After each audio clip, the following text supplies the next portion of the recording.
First time met you, I hope you stay in town.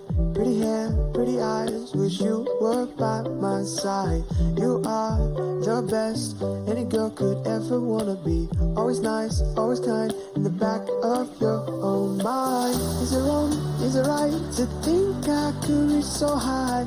You're the moon in the sky, baby I'll run, run, run, run, run, run, run. Baby I'll run, run, run, run, run after you. Baby I'll run, run, run, run, run, run, run. Baby I'll run, run, run, run, run after you. When I see you, I forget the world is happening. I just stop and stare. Your smile so bright makes the sun want to run and hide. I can't believe my find. The impossible is possible in my dreams, and in my dreams you're mine. I look up at the stars at night, think of you, and wonder where you are. Is it wrong, is it right to think I could reach so high? You're the moon in the sky, baby I'll run, run, run, run, run, run, run. Baby I'll run, run, run, run, run after you. Baby I'll run, run, run, run, run, run, run. Baby I'll run, run, run, run, run after you. Through time, through space, my love for you will never fade. Baby, I will hold true. Two worlds apart, how can I get to know you, babe? Why is this space so far?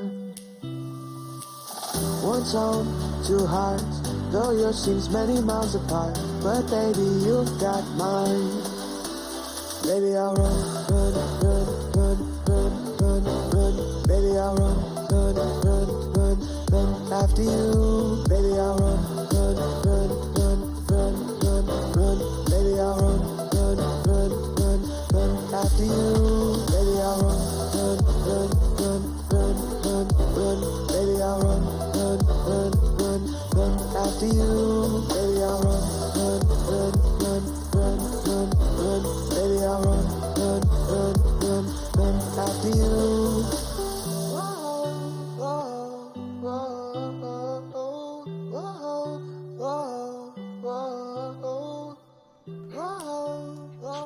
Hello everybody, welcome to Industry Chats, or Industry Talk, sorry. I'm not even getting it right tonight, so there we go. I'm Scott Harrison. I'm the Senior Musical Theatre Consultant at Associated Studios. We do this every single Tuesday at 6 p.m, and we're going to be doing it hopefully for the whole of this current lockdown situation. And we're doing this basically for not just our students, but everybody out there in the industry who needs a little pick-me-up, a little bit of inspiration. And I have somebody incredibly inspiring tonight. I've got the wonderful Gus Gowland. So welcome. Thank you so much for joining us tonight. Thank you so much. So we've got some people, some students already kind of joining in and talking. We've got some people on Twitch as well. So if you're on Twitch, feel free to join the chat. And give us your questions. So tonight's essentially a question and answer session. We're just going to talk about lots of different things regarding what you do, Gus, and kind of how you've managed to get there and where you're going next, which will be hopefully quite exciting conversation. So first of all, I want you to just tell everybody just a little bit about yourself and what it is that you do. Okay. Hello, everybody. It's really lovely to be here. I'm Gus Gowland. I'm a musical theatre writer. I write book music and lyrics, sometimes all of them at once, sometimes combinations, depending on who I'm collaborating with. I trained as an actor. I did that for lots of years. There's quite a lot of us started as actors, and then went and focused on writing. And I've been, being a writer for a few years now. And I also teach. I love teaching, and I'm currently program leader of a brand new BA in musical theatre at the University of Lincoln. Wow, that's awesome. How's that going? Really good. Yeah, I mean, we started in October first year. It's a strange year to start a new course. Yeah, yeah. We've just started a new course associated as well. Yeah, Yeah. I've got exactly the same time. Yeah, so I completely understand how that Yeah, feels. Yeah, it's bonkers, but I'm sure you found the same thing. Students are resilient and brilliant, and so they've made it fantastic. So yeah, it's good. yeah, yeah. I was actually saying to them all last night actually how important it is to really realize that this group of students are just really special, because if they can survive training and survive being a student during all of this, then they're going to have no problems out in the industry. They're going to kind of be so resilient, so incredibly creative. They're going to be able to problem solve their way out of anything. So I think it's actually a really positive thing, or we will look back on it as quite a positive thing. Hopefully, in the future. So you said you started as an actor. I'm quite interesting to know what it was that made you get into writing in the first place. So, I'd always written. I wrote when I was at school. I wrote when I was at drama school. I went to the RCS in Glasgow, and I wrote there. I wrote songs for our final musical. I wrote music for one of the plays. So I was always doing it. I thought that I didn't think that musical theatre writer was a career that you could do. So I chose acting instead, which seems slightly less impossible than musical theatre writer. So I sort of always done it. And then when I graduated from drama school, when I was working, I started putting on my own stuff, as a lot of people did. I was writing shows and putting them on the Fringe and doing profit share and roping in all my mates to be in things for free. Yeah. And I did a couple of shows one summer at the Camden Fringe. One that I devised with a friend of mine, and she was in it, and I directed it. We sort of wrote it together and built it together, which was an adaptation of Yerma by Lorca as a one-woman show. And I did that, and then alongside that, I wrote a one-man musical that I performed in. It was called Tell Me on a Thursday. That was basically my version of Tell Me on a Sunday, obviously. Yeah. It was all about my, at that point, terrible love and sex life on the gay scene in London. And they did quite well and gave me the confidence to pursue it more seriously. And I think off the back of the musical in particular, I was like, okay, I'm going to go and sort of really study this again. So I went and did a master's degree in musical theatre writing at Goldsmiths University, and that changed everything for me. Amazing. Obviously, I have a great affinity for RCS because I teach there, and I've taught there since 2012. So I've been there a very long time now. And it's a very interesting place because, of course, unlike many other places, many other drama schools you can go to, it's an incredibly diverse building. You know, you have kind of classical violins in one corner and opera singers in another corner, and British Sign Language students in another corner. And it's a very, very diverse place, and modern ballet and just up the road and all of this kind of stuff. What do you feel like you were perhaps given a bit of a kind of leg up to kind of see the diversity in the industry and how you could be diverse as an artist through your training there, or was it something you came to realize later? Yeah, I don't know. I think it's a much more diverse and interesting place now than it was when I was there, because I was there a while ago. So there was less going on, like the BSL courses didn't exist then, for example. They didn't even do musical theatre when I was there. That started the year after I graduated. But I was fortunate in that my flatmate and best friend there was on the contemporary theatre practice course. So I spent a lot of time in that world, and Glasgow has a really brilliant reputation for live art and performance art. So I got to experience quite a lot of that scene. Yeah. And I did quite a lot of work myself working in London. After I graduated, I wrote and I worked for like Ducky, which is a nightclub, cabaret company, theatre collective in London. So I spent quite a lot of time sort of working on the fringes of theatre. And I think what Glasgow gave me was sort of an eye into that world and into that slightly more left field work. Yeah, basically. yeah. That's great. That's great. If you're currently watching this, please feel free to type your questions into the chat box. As always, we're going to answer all your questions as we go through. So make sure you get on that. If you're a student currently at Associated Studios, I definitely want you to write your question in there and get them in now.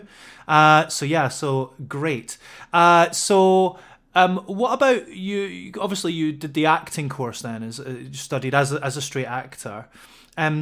The process of being an actor and the process of being a writer are presumably very different, but also very intrinsically linked because they're both two sides of telling a story. So how do you kind of like define those parts of your artistry? Are they different? Do they sit in different parts of your brain, and do they sit in different parts of your creativity? Or do you see yourself just as an artist and you kind of tell your stories in lots of different ways but through the same process?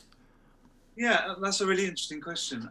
I think they're really linked, actually. And because I teach acting and performance stuff, and when I do it, I sort of always use my writing head now, actually probably more than my performance background, because I think they are so similar. I guess the difference is that when I'm writing, I have to think about objectives and, what the character is trying to get. Yeah. And, all of that. But I have to think about it on a sort of macro level, because I'm thinking about all of the characters in the scene and the entire show, rather than just my character and my journey. So I guess it's probably more similar to the work of a director or something, where you have to have that sort of zoomed out look. It's sort of a combination of two, I think, where I have to see the whole, but also I have to be able to choose one character and go, what are they feeling in this moment? What are they doing? And it's the same tools that I use as an actor to try and understand and beats and intentions to try and get the rhythm of a scene. It's basically all the same. It just comes out a different way. It took me a long time to realize that what I love doing is telling stories. And I think for a long time I wanted to be an actor, and I was writing, but being like, but I'm an actor, but writing is just something I'm doing because I enjoy it and I'm okay at it.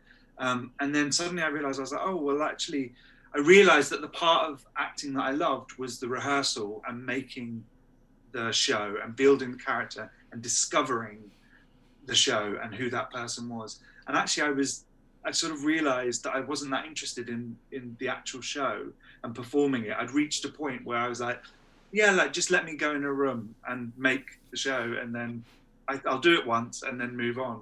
And so that's really when it clicked to me. That's like, writing is where I need to be now, because I get to do that, and then I pass it on to amazing actors, and I can move on to the next thing.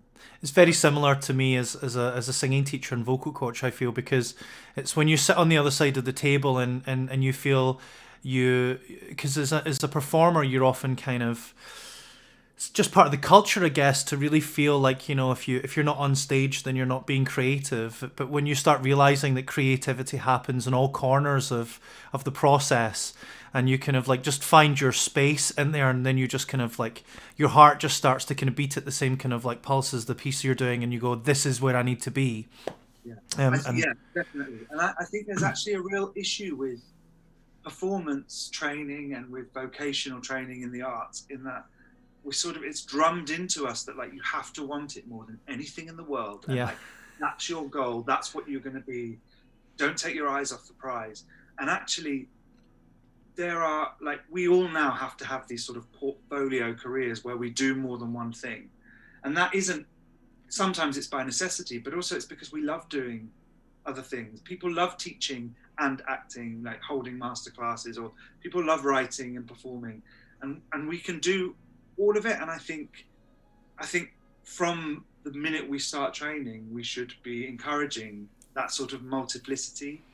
Rather than just being like, no, you've got to do this, and if you're not completely 100% focused on that, then it won't work. I just don't think that's the way the world works. I think we can do more. Yeah, I like that. I really like that. And it kind of fits in actually quite nicely into our first question. So, Reese McKenzie, who's one of our wonderful MA students, has asked, I was wondering what your creative process is like with creating songs. Do you prefer to write the lyrics and put music to it, or compose music and then put the lyrics to it? Also, given that you trained as an actor and have been a writer for some time, do you find that the songs are lyrically driven? And during your acting studies, did you ever get into writing novels and/or short stories? Did your kind of writing ever extend the theatre medium? So to answer the last bit first, it has. I wrote 3 chapters of a YA novel one summer that has never left my computer, and that's as far as sort of novel writing has gone. Well, who knows? Maybe this will inspire you to write the rest of it. Maybe I'd love to. I'd love to one day. I think I've got a few ideas, but it's such an undertaking. Yeah. And I've got a couple of plays that are sort of close to being finished, but they've been close to being finished for quite a long time. Yeah. So there are other things that I'm writing, but mostly it's just musical theatre. Great. And in terms of the process, it changes quite a lot, actually. It sort of depends on the show and what I'm writing, and sometimes it will begin at the piano, and I know that I want to get so I'm writing a show called Candidates at the moment, which is a version of Much Ado About Nothing that's set in a high school election. So Beatrice and Benedict are sort of opposing candidates for class president. Mm-hmm. And it's got quite a poppy sound, and because I knew that the musical style wanted to clearly like reference things, it was quite important to me that I got that right first and then put the lyrics in. Whereas I'm writing a song cycle that is all positive queer stories, and because those are based on real people or on people's experiences, the lyrics are really important there. So it sort of depends on the show and what the requirements are, I think. But the lyrics are the hardest part of all of it, and the most fun when you get them right, I think. I love that. That's great. And this kind of, again, actually goes on quite nicely. This is from Bobby, who's one of our first year students. And she asks, you mentioned that you write things that you and your friends performed. How do you keep your discipline in rewriting and dealing with things like feedback, particularly when you're working with friends?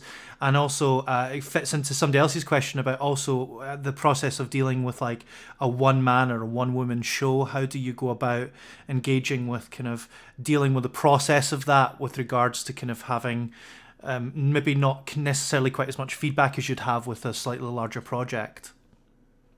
Yeah. Oh, great questions. I think it depends entirely on who you're collaborating with. You sort of find that out. I made some shows with some friends of mine, and the collaboration wasn't so good. There was one company that I made with some friends, and we did 2 shows, and they did really well. They toured around Canada, which was really exciting. Unfortunately, there was no budget for me to go, so they got to go and tour around Canada. It's always the case, right? Always the case. Why am I not in this? Why did I just like devise it and direct it? Because there's not budget for me. But that was really a really gratifying experience. But the collaboration was not great in feedback. We weren't all on the same page, and we came up against some difficulties. And we had to reach a point where we were like, let's just be friends and stop making work, because we don't have the same end goal. And then the one-woman show that I did with my friend Cassie Valance, who's an incredible actor, we were at drama school together. So we already knew, as you guys probably know, working together, you sort of know there are people that you know that you're training with, that you just have a shorthand with, that the way that you work just seems to gel. And I think you sort of, when you're training in performance, you get that really quickly, that knowledge of like, okay, we work together, we maybe don't work so well together. Doesn't mean you can't do brilliant things together, but maybe you don't want to invest in like lots of extracurricular time building a show or a company. So I think you just have to trust your instincts on who you work well together and who you want to spend time with, especially if you're going to be spending time outside of a job, outside of training, finding all that time. When we made shows, I was working full time. So I would finish early at like 4. I'd wangled to be able to finish early if I didn't take a longer lunch break. And then I'd go and we'd rehearse until about 10. And then we'd spend about an hour or 2 talking through the rehearsal. So it was manic, but obviously it was exciting and thrilling. And I think, yeah, when you know who you're working with, you trust them, you feel like you work well together, you've got shorthand, and also, but you want to make the same thing. I think that's the thing. Just talk a lot about what you want to do. You don't have to know what it is. That's the joy of making something, is finding out what it is. When Cassie and I did Baron, which was our Yerma show, we did a sharing to some friends, and it was a completely different show to what the show ended up being. And that was the joy of making it, is that we discovered it. But we both knew roughly what we were trying to do. And it was a one-woman show with Cassie in it. I trained with Cassie. I knew what she could do. So I was like, this show is going to be designed to make you, well, for you to do the best work that you can do, because I've known you for 3 years at drama school, and I know what you're really great at, and I know what you're less good at. So we're not going to do any of the less good things. We're just going to build it all around the great things. I love that. Yeah. That's great. And how do you know when you're in that process and when it's all beginning to work well and you feel like you're making the same thing, and when do you know that it's ready? Like, when do you know, okay, now's the point where we actually need to kind of put a full stop and go, okay, the end? You know, when do you know that it's at that point? And that point never comes. Never in life does that point come. No, that you put a full stop in it when you have to put it on in front of people. I'm always like, if you're making a show, like, find a venue, like, when we did the Camden Fringe, we booked, we booked our slot in it, or if you're doing Edinburgh or whatever, when all those things open up again, we booked our slot. We hadn't made a thing, but we're like, well, we've got to make a show by this date. I think there's really something to be said for a deadline. Yeah. Cassie and I have talked about, I mean, we did Baron many years ago, but we've talked a lot about bringing it back. Do we want to look at it again? Do we want to revise it now that we feel like we're better makers, we know more, we're more skilled? Do we want to do something new?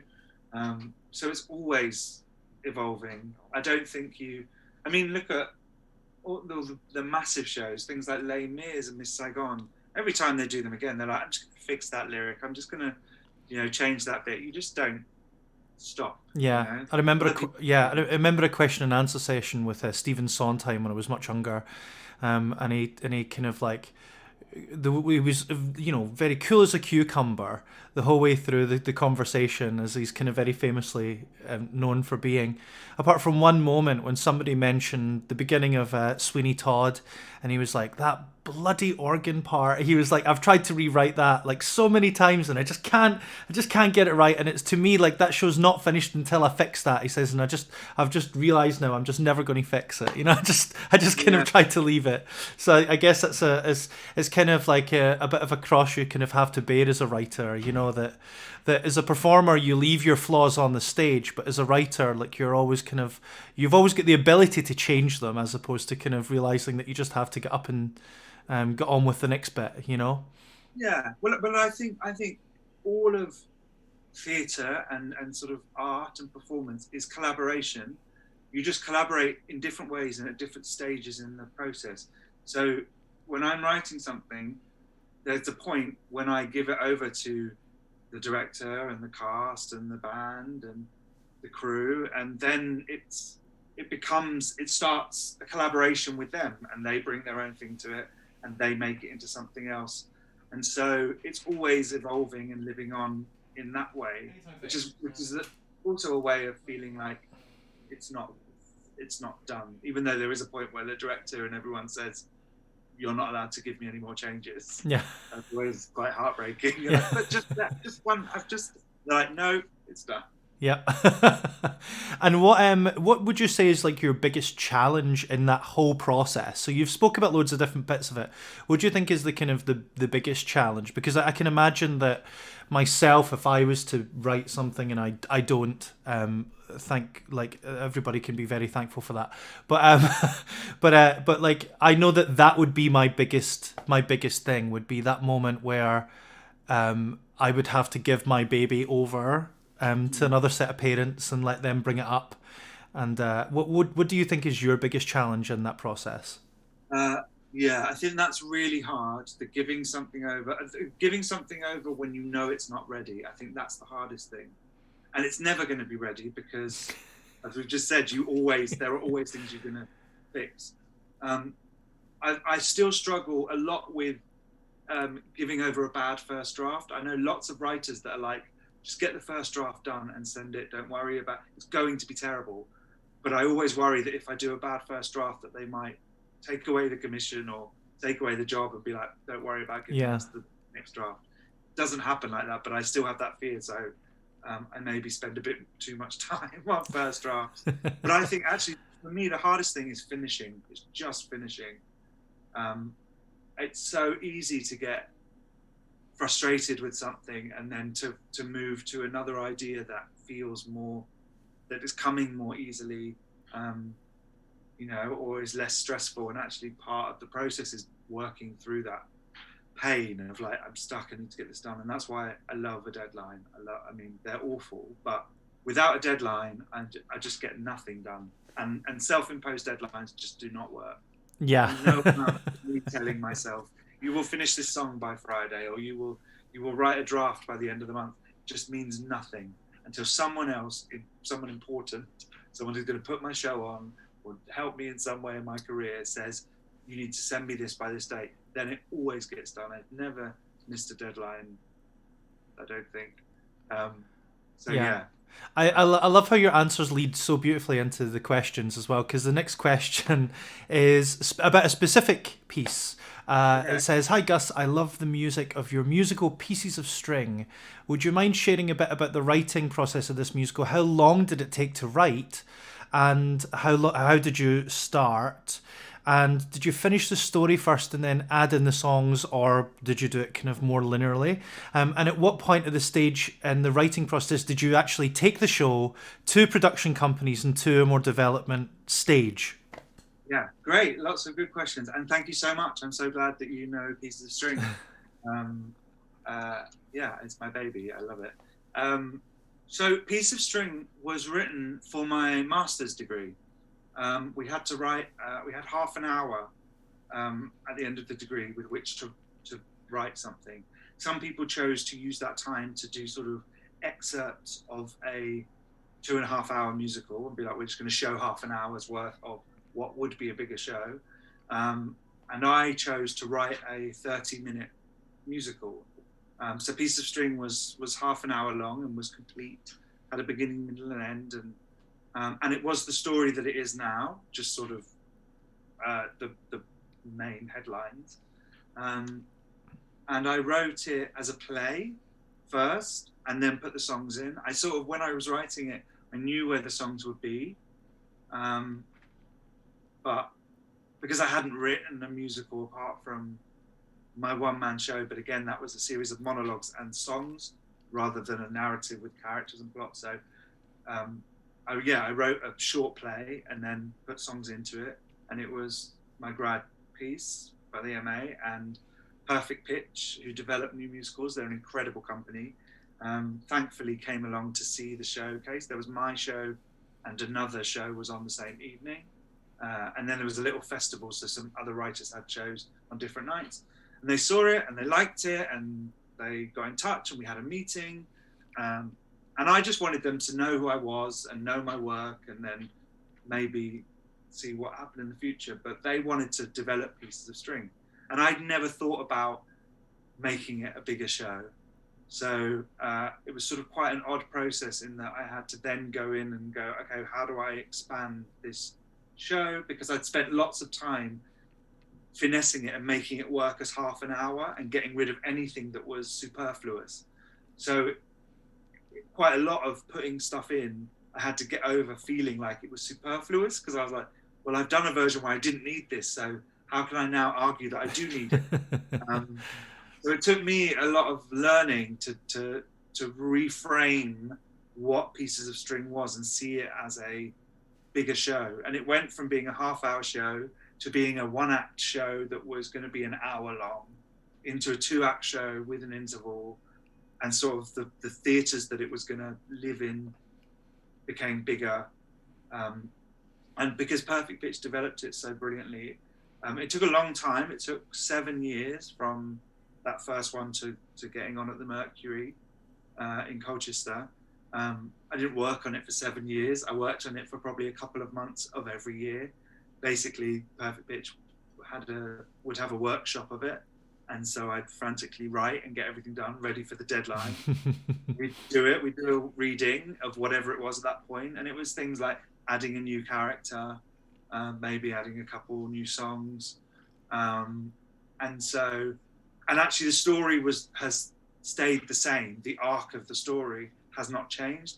What I've done is sort of go in and like stretch out the insides of it, but keeping the shape of it the same. Yeah.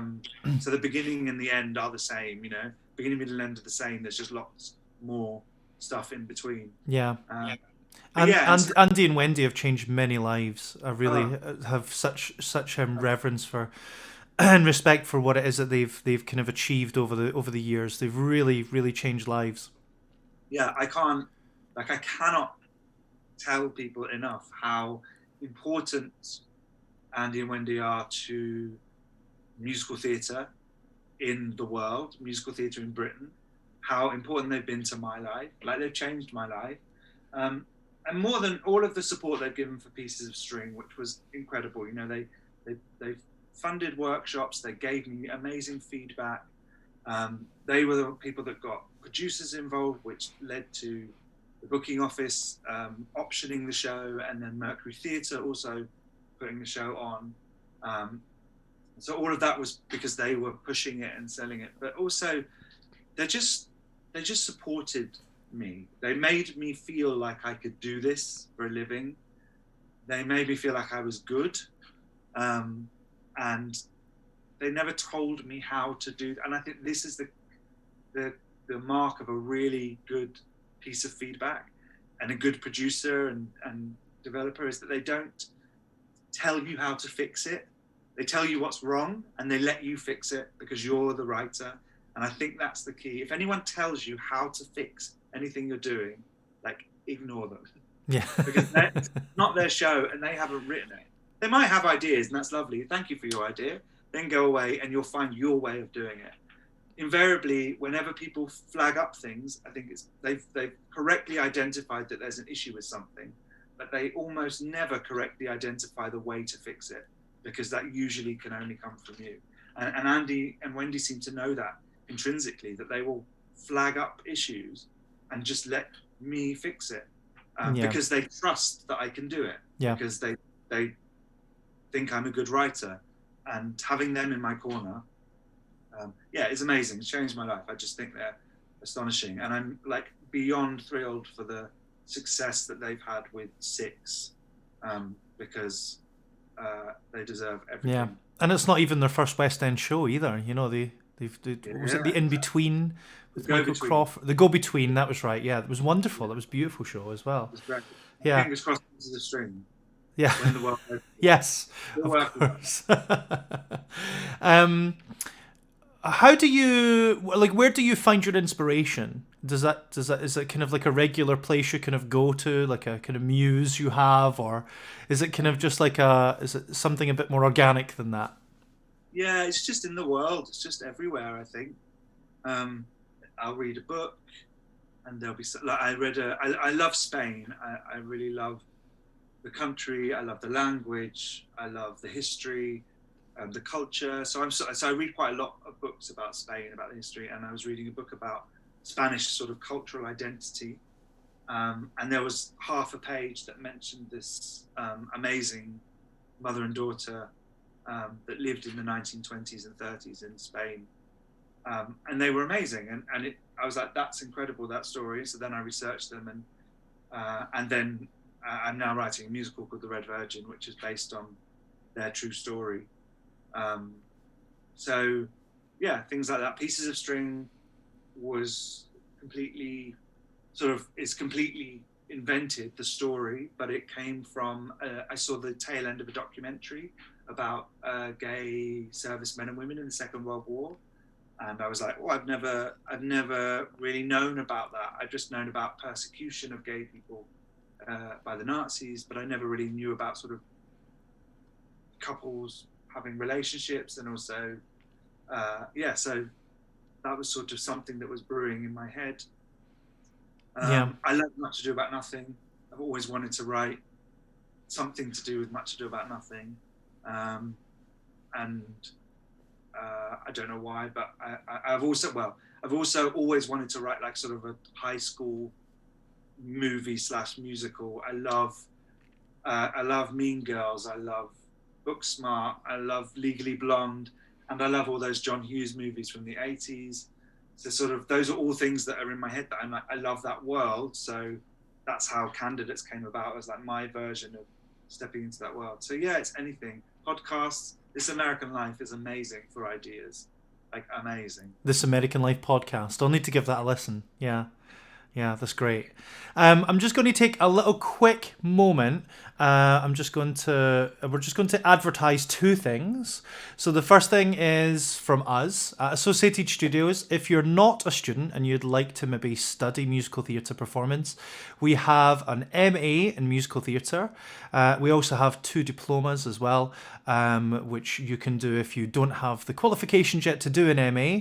And we have both 1 and 2 year pathways for that MA. So if you really want some of the best training with some of the best teachers, obviously I'm biased because I am one of those teachers, but I want to just say, please feel free to come along to Associated Studios. You can check us out at associatedstudios.co.uk, or you can email us at info@associatedstudios.co.uk. If you're not in the United Kingdom, but you happen to be in Australia, you should totally check out Associated Studios in Australia as well. We have a wonderful school in Australia that our principal also runs, Associated Studios Australia. So check that out as well.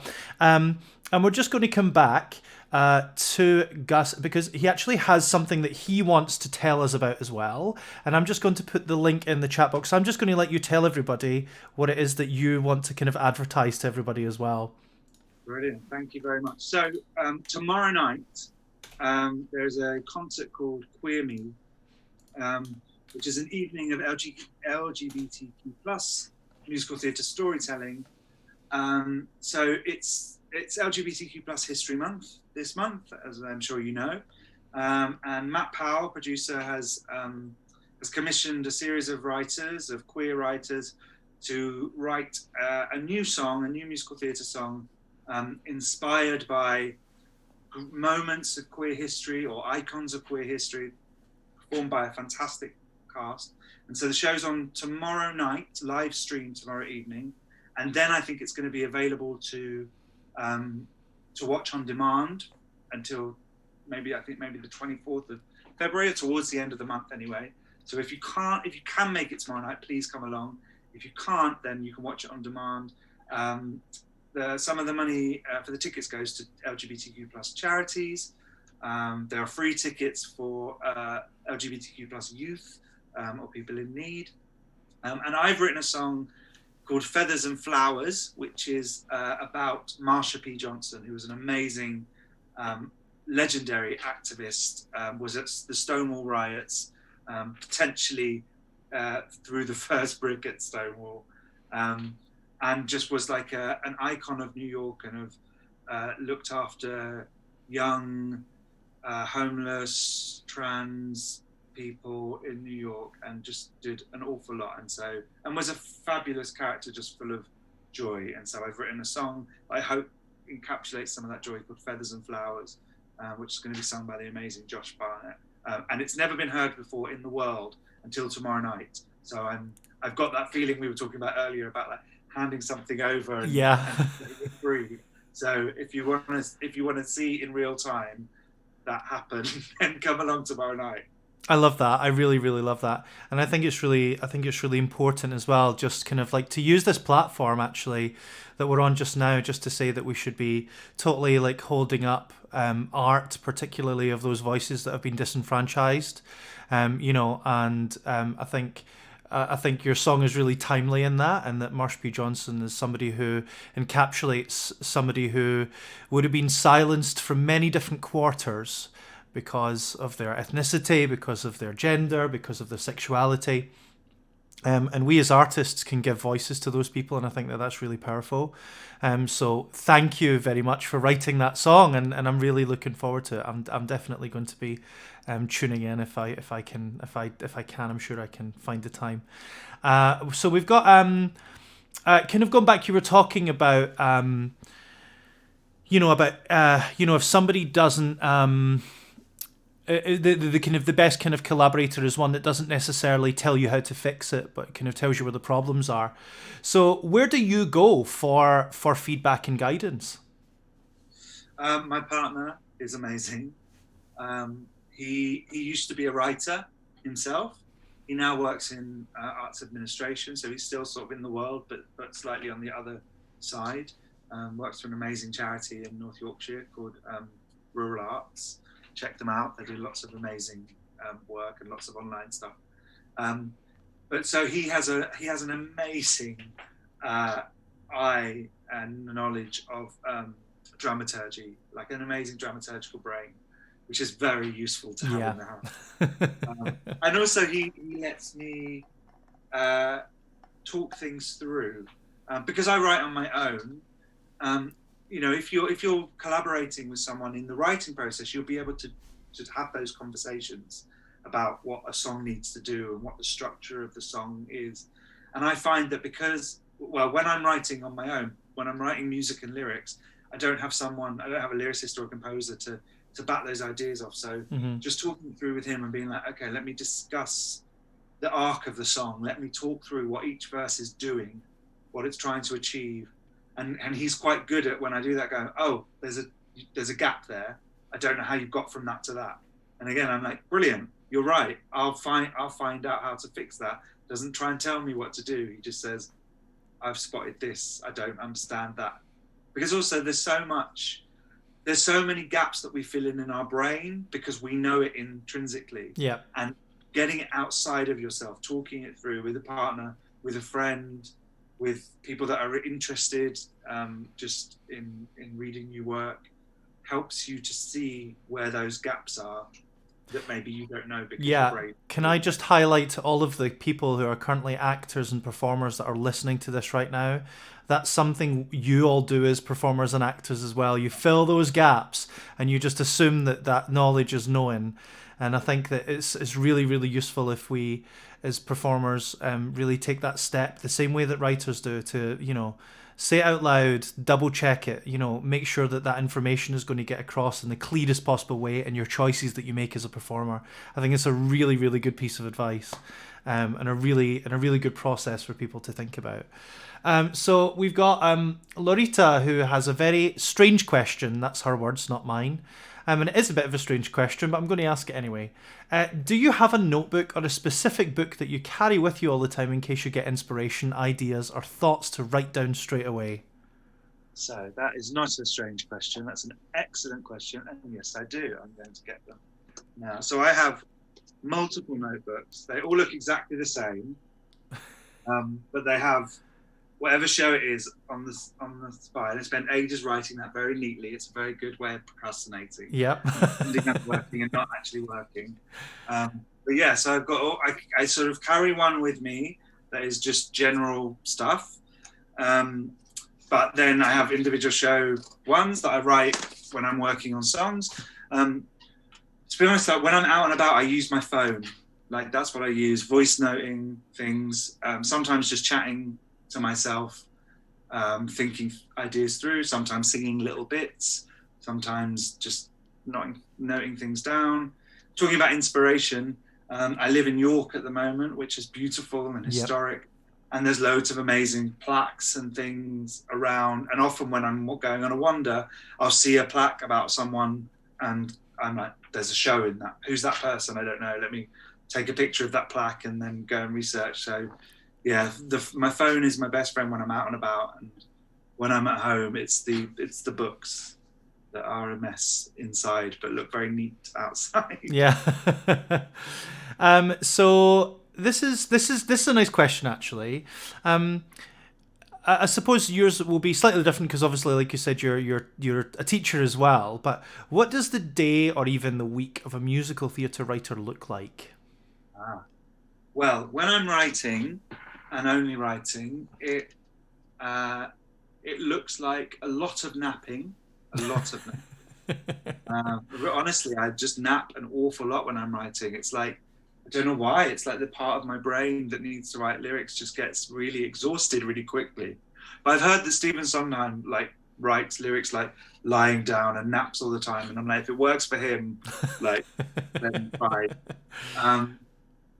But yeah, it's a lot of procrastination, actually. I spend a lot of time when I'm writing letting it sort of percolate in my subconscious. I find that just drilling writing, sort of sitting there, doesn't work very well for me. I know some writers that are really adamant that you need to do the hours.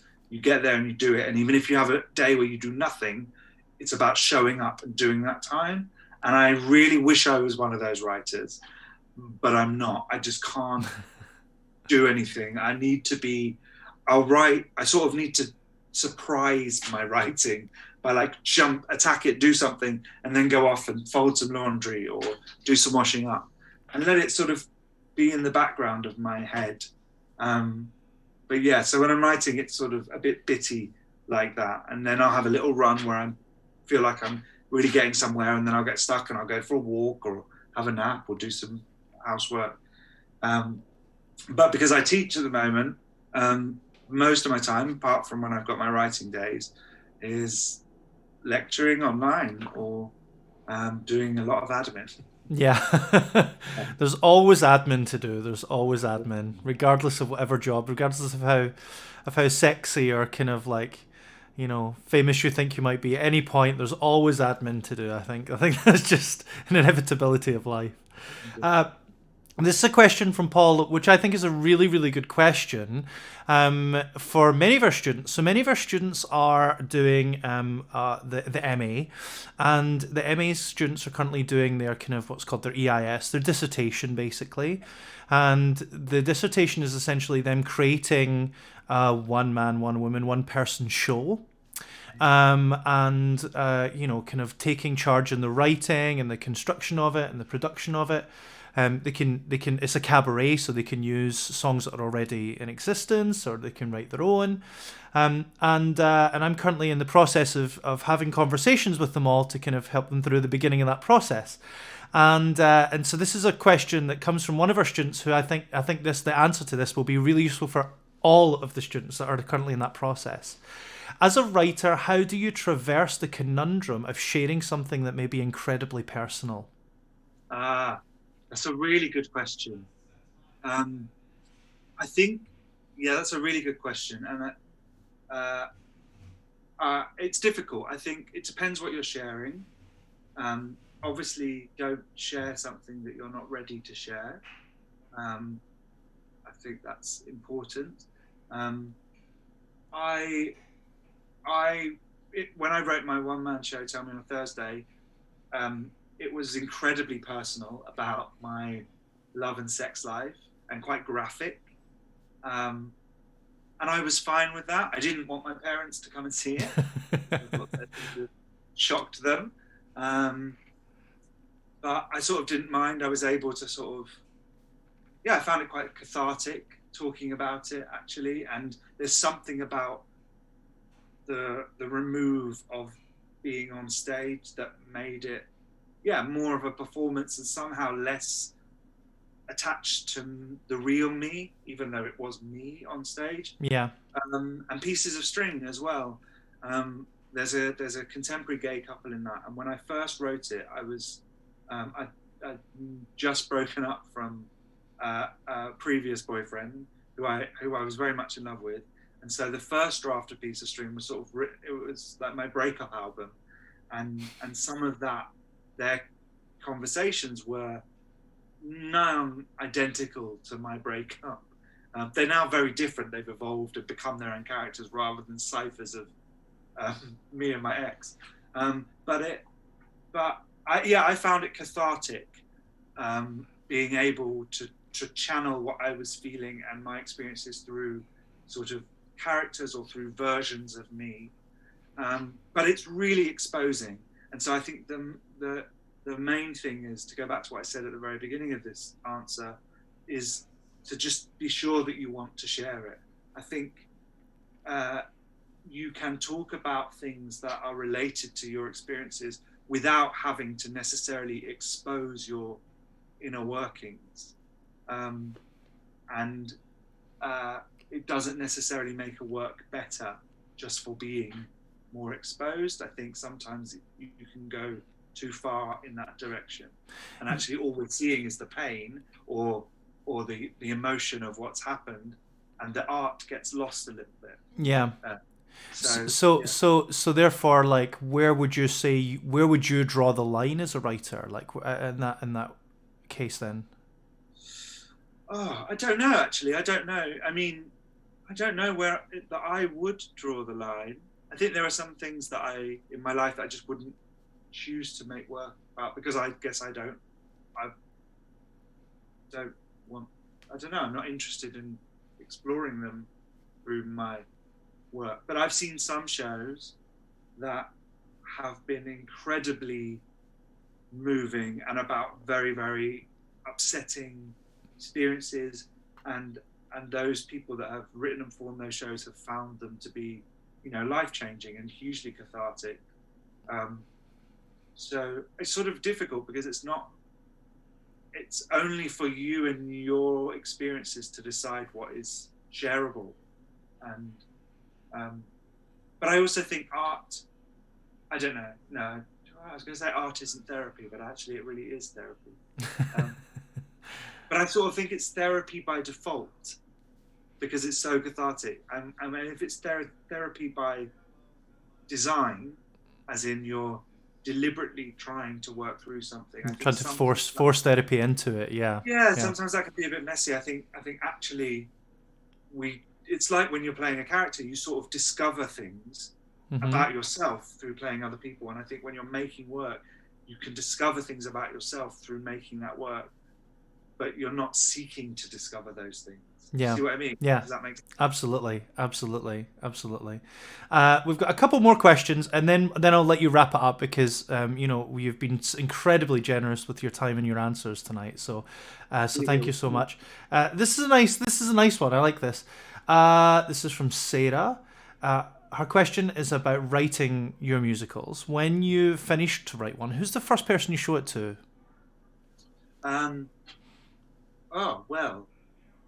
Now it's my partner.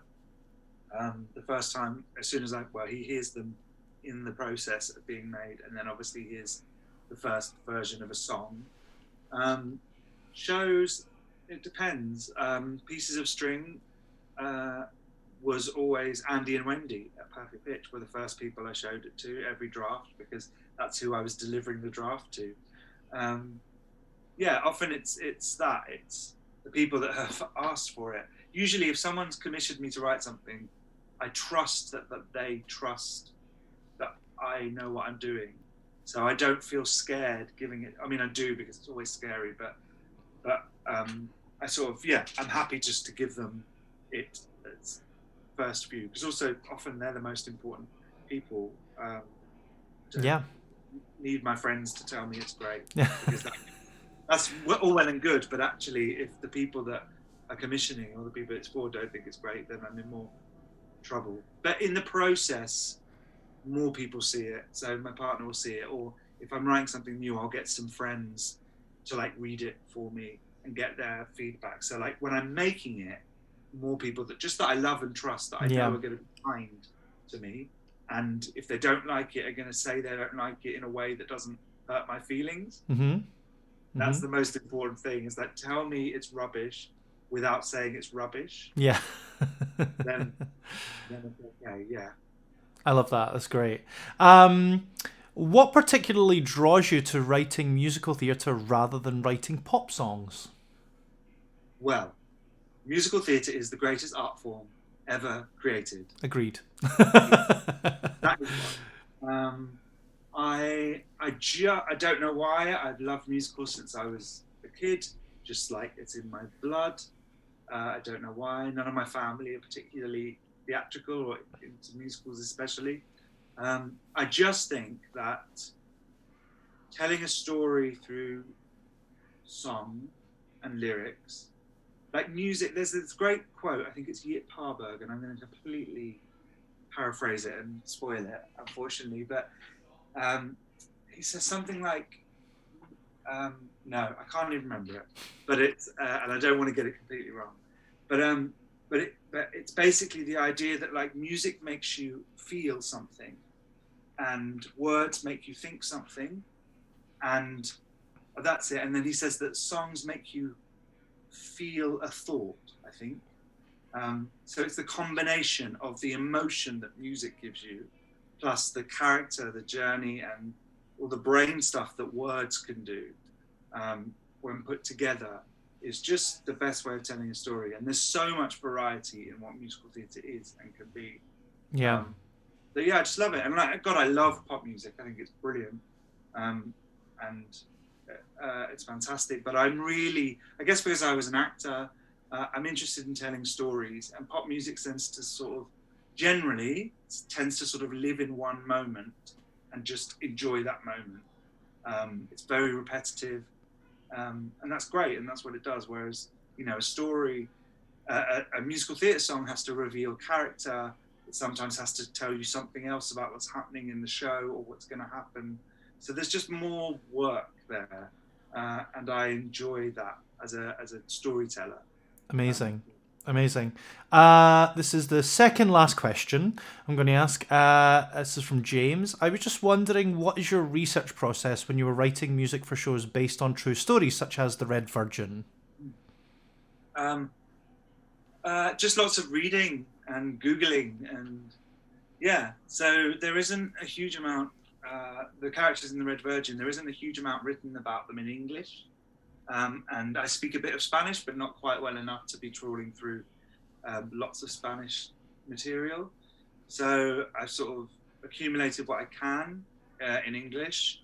And in some ways that's good, because I get to sort of invent the stuff that isn't written about them. And so, yeah, so it's just a lot of reading and researching. I spend a lot of time researching sort of tone of things, like mood. So with Pieces of String, because it was invented characters, all I wanted to do was make sure that what they were going through in the war was authentic. So I read lots of stuff about servicemen and women in the Second World War, and I went to the Imperial War Museum a lot, and they had a 1940s house at the time, so I could go in there and be like, imagine, like, okay, this is the house, this is what it feels like, this is what it looks like. So it was, and I'd watch films as reference points, like I'm doing for candidates. All of those films I mentioned earlier, the teen movies, like I watched them. For The Red Virgin, I watched a lot of Almodovar, Spanish Pedro Almodovar films, because I love the way I love his movies, but I love the way he juxtaposes sort of really sort of brash, bright primary colors with this sort of tragedy and drama. And there was something in that I want to get. So actually a lot of my research is spent on just investigating the tone and finding the sort of visual and oral landscape of the piece, so that I can immerse myself in that and then speak the language of it. Yeah. Okay, and the last question is mine. What is in your future? What's the future of Gus Gowland? Wow, Tonys, Olivier's. Well, that goes without EGOTs galore, without any shadow of a doubt, of course. Definitely. Pieces of String is in my future. It's in my past, it's in my present, it's in my future. So we're very close to completing a deal to then bring that back to the theatre when we reopen, which is really exciting. I've got some tweaks to make to it, because it's never finished, so I'm going to write a at least one new song. But yeah, hopefully that's going to be back in theatres, possibly at the end of this year, maybe next year. Fingers crossed. And I'm currently working on a song cycle, which is all positive queer stories. So after writing Piece of String, which was quite a lot about sort of the trauma and tragedy of being gay, and I did a PhD in that as well. So I'm now a doctor of gay musicals. I wanted to sort of do the opposite of that and just put lots of really positive, affirmative LGBTQ plus stories into the musical theatre canon. So I'm writing that at the moment. I've written 3 songs for it, which you can find online. The Girl Next Door, it's a lesbian love story. Via Reggio, which is about identification, and Lifeboat, they're on my YouTube. So yeah, and we've just put in a funding bid. Hopefully we're going to do some developmental R&D stuff for that in Easter, fingers crossed, either virtually or maybe in person, depending on what the world is like. Yeah, and then hopefully that will be in a theatre at some point this year as well, hopefully. Wow, so, amazing. Well, yeah. Really good luck with all of that. I'm sure you'll absolutely smash it. So for everybody that's watching, as Gus just said there, he's on YouTube. So get on the YouTube and search him up and have a little watch of all the lovely, wonderful videos and keep following his wonderful career, which is no doubt going to continue to grow and get bigger and more successful. And hopefully tonight you've seen a little bit of the reason why, this wonderful passion, but with this real sense and this eye for detail and process. It's been really, really wonderful to speak to you today. So thank you so much for giving up your time and coming and talking to us tonight. And I believe you're coming back into Associated at some point in the near future. I hope so. I'm not sure when. Like, yes. Yeah. Well, yeah. I mean, I'm not the principal or anything, but sure, why not? We'll definitely get you in. Why not? No. But yeah, everybody's saying thank you so much, and that they can't wait for candidates, which is really nice. And they've been really super interested to hear from you. So thank you so much for your time. If you're sitting watching this, know that we will be back again next week at 6 p.m. where we have another composer. We've got the wonderful Eamon O'Dwyer who's going to be joining us. Love him. Yeah. So we've got some more wonderful things coming to you next week. So if you've enjoyed this, please make sure that you follow Associated Studios and join us next week. And we will see you later. Have a lovely evening, and we'll see you soon. Thank you.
you.